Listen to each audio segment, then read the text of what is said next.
What the Ravens Saw by Megan Clare Pierce. All would be well, or so thought those who stood beneath the Raven banner, the mighty King of Norway, and Tostig the exile, brother to the usurper of England's throne. Not little was their army, a vast thing from Norway, far exceeding 10,000 men. They'd landed in Northumbria, taken the Yorkshire coast by storm, and triumphed at Fulford but 5 days since. It seemed that the Norsemen were blessed by God, and Harald would be anointed king of the Angles for certain. Such was not to be. Sigolf, the son of Olaf the blacksmith, had seen. The ravens were restless, their black eyes shining cold, and their guttural calls shrill. Though the Norse were followers of the Lamb, none were such fools as to abandon the old gods completely. So when he saw his brothers without their armour, he could only wonder if the ravens were sent by Odin's order. If they were, a battle was forthcoming, a time for the men of the mountain climbs to fight for their seats in the Golden Hall. At this thought he joined in the men's good cheer, and kept his shield and Heimdall his Danelax close. There was a call among the Norse ranks when the Saxons edged into view, their weapons shining like shards of black ice. Sigolf took up his axe and shield, looked behind him, and eyed the narrow wooden bridge. A chill breeze swept through the valley with a mighty roar, urging the river Derwent faster and faster into a raging dark current as the Saxons closed in.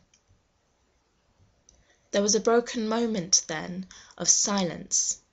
The geldings and their riders made no sound, and little movement. The chink of mail and the clatter of weapons and shields were quiet as the breath of a lover in sleep. Harold the usurper shattered the silence, roaring for his brother to hear him. "Brother, lay down your arms, I pray you!" He offered Tostig his place in England. He offered back his earldom, everything that had been stripped from him, everything that had taken him to Sigurdsson's house, everything that had brought over 10,000 Norsemen in 200 longships to England's shores.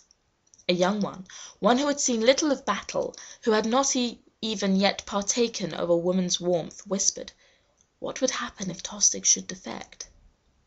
Sigolf Olafsson had seen too many winters and too many battles to wonder such foolish things.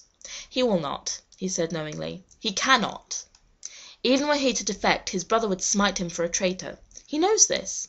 He will stand with us or not at all. Moments later, a bellow rent the air.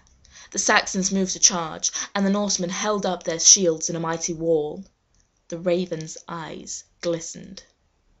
The next hours saw an almighty crash of steel against steel and blade against flesh. Though the Norsemen fought valiantly, too many fell, and they were forced to retreat behind the bridge.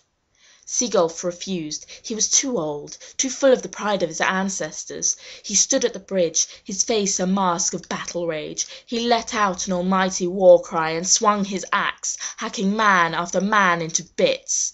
Heart full of honour, his eyes shining with bloody glory, he stood his ground, not letting a single Saxon pass, until a loathsome serpent stuck him with a spear from below the bridge. And so it was that the Valkyries delivered the soul of the blacksmith's valiant son. The Saxons had won Stamford Bridge, but at a heavy cost to themselves. Many lay cleaved, dead and dying, their eyes juicy pickings for the winged messages of the old gods.